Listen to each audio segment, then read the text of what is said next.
Hello friend, good morning all of you. तो आप लोग कैसे हैं? मैं आशा करता हूं कि आप लोग ठीक होंगे, बढ़िया होंगे, अच्छे होंगे और अपने अपने तैयारी में ज़बरदस्त लगे होंगे। दोस्तों, जो आज हम आप लोग के बीच बात करने जा रहे हैं एनटीपीसी का एग्ज़ाम के लेकर के।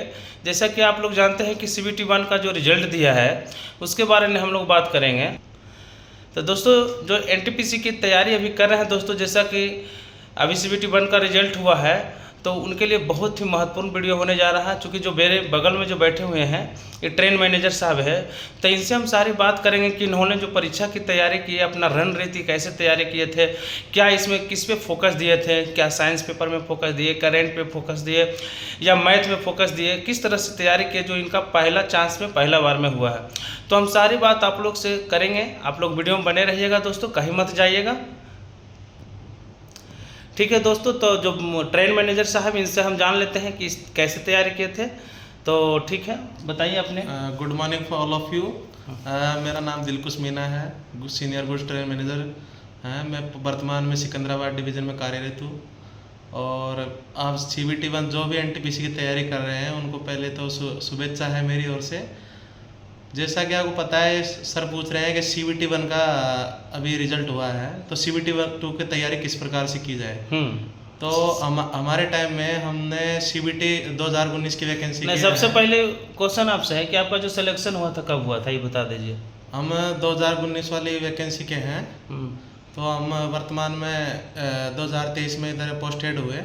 तो आप बताइए, जो आपने तैयारी किए थे किस तरह से किए थे, कौन सा बुक को ज़्यादा यूज किए, क्या आपने फोकस किस पे ज़्यादा दिए, वो थोड़ा बताइए। CBT 2 में मोस्टली उस टाइम में मैथ्स और रीजनिंग पे ज़्यादा फोकस रहा था। हमने ज़्यादातर प्रैक्टिस सेट लगाए थे, जिससे आपका एक तो आपका एक्यूरेसी मेंटेन रहना चाहिए, ज़्यादा गलती ना हो। ताकि आप 70 क्वेश्चन आया था मैथ रीजनिंग का, तो 70 में हमारा 68 बना था लगभग। तो उससे क्या है, आपका मैथ रीजनिंग अच्छा जाएगा तो आप जीके में कम स्कोर आया तो भी प्रॉब्लम नहीं आपको। अब जीके में आप करंट अफेयर्स देख लीजिए थोड़ा। उसके बाद में आप, जैसे अपन को पता है, जैसे नदियों के बारे में आता है तो एक पूर्व के बारे में आप ज़्यादा पढ़िए।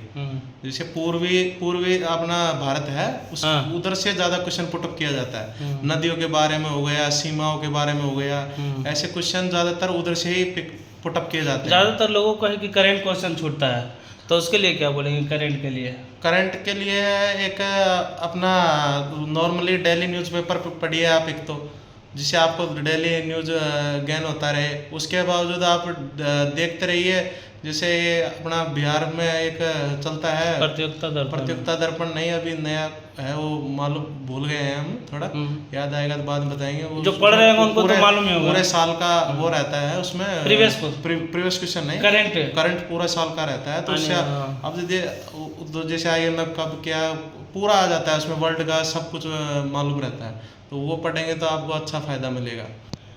देखिए, आप पहले आपको बताया जैसे मैथ और रीजनिंग, उसके बाद साइंस पे भी थोड़ा फोकस कीजिएगा। हमारे टाइम पे NTPC में साइंस से कम क्वेश्चन किया था, लेकिन आज के टाइम में NTPC में थोड़ा साइंस में भी क्वेश्चन पुटअप हो रहा है, एक दो कंप्यूटर से भी पुटअप हो रहा है। तो आप मेन फोकस मैथ, रीजनिंग और साइंस पे रखिए। और समय का टाइम का एक्यूरेसी मेंटेन कीजिए, आप ज़्यादा गलती ना करें। आपका ज़्यादा गलत होगा तो आप नीचे आएंगे। एक नंबर पे आपका मेरिट रहता है, पॉइंट पे मेरिट रहता है, तो उसके बाद में आपको दुख रहता है, सिलेक्शन नहीं होता है। तो इसलिए आप ज़्यादा से ज़्यादा सही करने की कोशिश कीजिए, आप रिस्क ना लीजिए। आपको जब तक कंफर्म नहीं है, जीके में बिल्कुल रिस्क नहीं लेना, तो आपका सिलेक्शन पक्का होगा। हम ये अभिलाषा करते हैं, आप हमारे साथ इंडियन रेलवे की सेवा करें।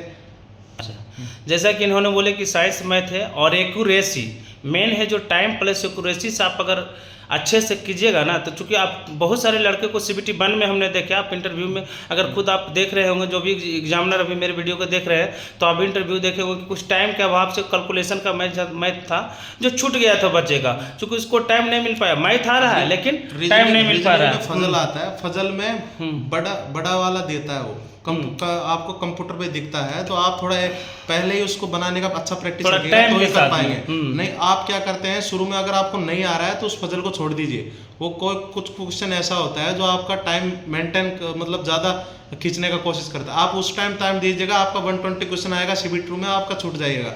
मान लो आप 100 क्वेश्चन आपका शुरू का टच किया और लास्ट का 20 आपको अच्छा आता था, तो आप नहीं कर पाएंगे उसको।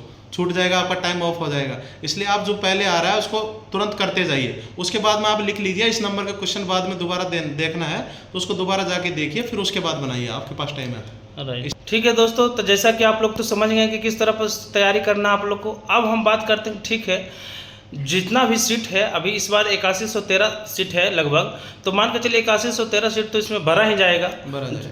तो अब बात रहेगी कि ठीक है एनटीपीसी में अगर सिलेक्शन आपको हो जाती है फाइनली, तो आपका सैलरी स्टार्टिंग जो होगा क्या होगा, क्या क्या इसमें आपको फ़ायदा सुविधाएं मिलने जा रहा है, जो सारी बात हम इनसे बात करते हैं कि रेलवे में अगर आप सिलेक्शन हो गए हैं, आप ट्रेन मैनेजर बन जाते हैं, तो पहला सैलरी क्या बनेगा आपको। दूसरा बात हम पूछेंगे कि क्या मेडिकल सुविधा भी मिलेगा, क्या आपको एजुकेशन का भी कुछ मिलता है, तो अनेक सारी बात हम बात करते हैं, आप लोग वीडियो में बने रहें। तो सबसे पहले बताइए कि ठीक है जब एनटीपीसी सिलेक्शन हो गया तो सैलरी के बारे में बता दीजिए कि पहला जो सैलरी आएगा फर्स्ट में कितना बनेगा। ट्रेन मैनेजर में अगर आप सेलेक्ट होते हैं तो फर्स्ट ज्वाइनिंग के बाद आपका सैलरी 75 से 80 हज़ार रुपये न्यूनतम आएगा। अधिकतर कई जगह पे 1-1 लाख तक भी टच करता है।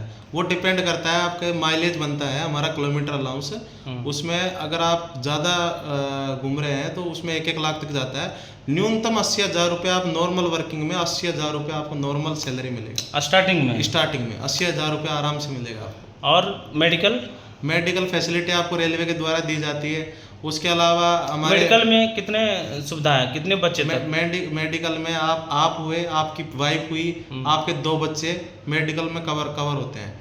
उनके लिए रेलवे में किधर भी हॉस्पिटल में आप पूरे भारत में कहीं भी इलाज करा सकते हैं। आजकल प्राइवेट हॉस्पिटल बिल्कुल मुफ्त इलाज होता है। ठीक है। उसके बाद आपको रेलवे में जर्नी के लिए पास मिलते हैं। वो 4 पीटीओ होता है शुरू में, एक फुल पास होता है। फुल पास सेकंड एसी का, सेकंड एसी में आप किधर भी जाने का आने का एक हो सकता है। 5 साल के बाद में 3 हो जाते हैं, 3 पास और 4 पीटीओ। तो उस प्रकार से आप फ्री भ्रमण करते हैं। पीटीओ में 1/3 किराया लगता है। अगर पीटीओ से मतलब जाते हैं तो 1/3 आपको पैसा देना पड़ता है। 3000 रुपये टिकट का किराया है तो आपका 900 रुपया ऐसा टिकट लगेगा। जैसा कि दोस्तों आपको बताएं कि आपको जब रेलवे में आ जाते हैं, आप ट्रेन मैनेजर बन जाते हैं, तो आपको पास के सुविधा नहीं, घर आने जाने के लिए फ्री सेवा सेकेंड एसी में सेकेंड एसी का पास मिलता है। और क्या बताएं कि मेडिकल सुविधा फ्री है आपके लिए, फ्री है। उसके बाद बच्चों का एजुकेशन में 2 बच्चों को आपको रेलवे पैसा देता है एजुकेशन के लिए। एवरी ईयर्स मिलता है। हर एक साल जो आपको पैसा बनता है एक बच्चे पर, तो इस तरह से अगर 2 बच्चा आपको हो तो 2 बच्चे का आपको पैसा सरकार देती है। 2 से अगर ज़्यादा कर रहे हैं तो उससे आप वंचित रहिए, 2 तक ही सुविधा मिलेगा रेलवे में। इसीलिए सोच के आइए कि हम 2 हमारे 2, जैसा कि हमारे पीएम साहब हमारे वो भी, उनका भी कहना है कि हम 2 हमारे 2 से वही सेपरेट रखिएगा आप लोग भी, तो आपको ज़्यादा फायदा मिलेगा। ठीक है। तो लास्ट में आप बच्चों को क्या कहना चाहते हैं, क्या उपदेश देना चाहते हैं कि उनका अच्छा, उनके लिए भविष्य के लिए अच्छा हो। एक तो लास्ट टाइम में आप भ्रमित ना हो, ज़्यादा इधर उधर का ना पड़े, और मेन फोकस आपका जो पहला का तैयारी है, ज़्यादातर क्वेश्चन पेपर सेट लगाए, जिससे आपका एक्यूरेसी भी मेंटेन होगा, स्पीड भी मेंटेन होगा। मेन आजकल जो सिलेक्शन हो रहा है वो स्पीड और एक्यूरेसी पे ही हो रहा है। आप चाहे कितना भी पढ़िएगा उससे कोई फ़ायदा नहीं है। मेन आपका वही है, स्पीड पे फोकस रखिए और एक्यूरेसी मेंटेन कीजिए और अच्छा पढ़िए। हमारी शुभेच्छा है, सभी हमारे भारतीय रेलवे परिवार में आपका स्वागत है। आपका सिलेक्शन हो, हमारी ये शुभकामनाएं है। ठीक है दोस्तों, तो जैसा कि आप लोग जाने कि इन्होंने जो सारी बात बताएं, तो आप लोग अभी से लग जाइए। मतलब एक तरफ से बोलता है कि कुछ पाने के लिए कुछ खोना पड़ता है, तो थोड़ा जवानी को खो दीजिए, फिर तो आपको मज़ा ही मज़ा है दोस्तों। जैसा कि बताएं कि फर्स्ट सैलरी आपको कितना आएगा, तो सोच लीजिए दोस्तों क्या स्टूडेंट लाइफ में होता, चूँकि हम लोग भी उधर से आए थे, तो इसीलिए आप लोग लग जाइए अभी से। और मेरा भी शुभकामनाएं हैं, आप लोग के साथ हैं, हम लोग हमेशा खड़ा रहेंगे आपको आगे बढ़ाने के लिए। कहीं भी अगर फंसिएगा, अच्छा, और भी किसी को स्टूडेंट अगर ये वीडियो देख रहे हैं तो किसी को अगर डाउट है तो आप कमेंट बॉक्स में जाकर लिखिएगा, मैं उसका ज़रूर आंसर देने की प्रयत्न करूंगा दोस्तों। और जो भी इस चैनल पे अगर नए हैं, अगर पहली बार देख रहे हैं तो चैनल को प्लीज़ सब्सक्राइब कर लीजिए, क्योंकि आपके फ़ायदे के लिए दोस्तों, और लाइक कर दीजिएगा। फिर हम लोग मिलेंगे नेक्स्ट वीडियो में, नेक्स्ट समय में। जब तक के लिए थैंक यू, धन्यवाद, जय हिंद।